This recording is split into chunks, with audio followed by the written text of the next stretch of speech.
Channel of Vadodara. Vadodara ખાતે podium parking સાથેની સુવિધાના ફ્લેટના નવી સ્કીમનો વડોદરાના ભાયલી ખાતે પ્રારંભ થયો છે। વડોદરામાં પ્રથમ વખત આશ્રય એમિનન્ટમાં ગ્રાઉન્ડ ફ્લોર, ફર્સ્ટ ફ્લોર અને સેકન્ડ ફ્લોર પર પાર્કિંગ આપવામાં આવેલ છે। ફ્લેટ દીઠ 2 કારનું એલોકેટેડ પાર્કિંગ આપેલ છે। 24 metre main road touch 3 BHK અને 4 BHK ફ્લેટ શોરૂમનું આયોજન કરવામાં આવ્યું છે। 52થી પણ વધુ એમિનિટીઝ છે। Garden, club house, gazebo, gym, swimming pool તેમજ ઘણી બધી ફેસિલિટી છે। આશ્રય એમિનન્ટમાં ડેવલપર્સ દ્વારા સેમ્પલ ફ્લેટ પણ બનાવીને રાખવામાં આવ્યો છે, જેથી બુક કરાવવા આવનારને ખબર પડે કે તેમણે બુક કરાવેલ ફ્લેટ કેવો લાગશે। આ વિશે વધુ માહિતી આશ્રય એમિનન્ટના ડેવલપર્સે આપી હતી।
પર પંચમુખી હનુમાન ટેમ્પલની સામે અમે અમારું આશ્રય એમિનન્સ પ્રોજેક્ટ્સ લોન્ચ કર્યું છે। એમાં અમે મલ્ટિપલ્સ એમિનિટીઝ આપી રહ્યા છે।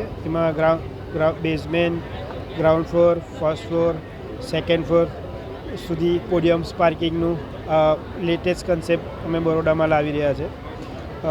થર્ડ ફ્લોર આખો સ્કીપ ફ્લોર રાખવામાં આવ્યું છે। એમાં swimming pool, gyms, home theatres, libraries, multiple gardens every amenities અમે થર્ડ ફ્લોર, ફિફ્થ ફ્લોર પર રાખવામાં આવ્યું છે।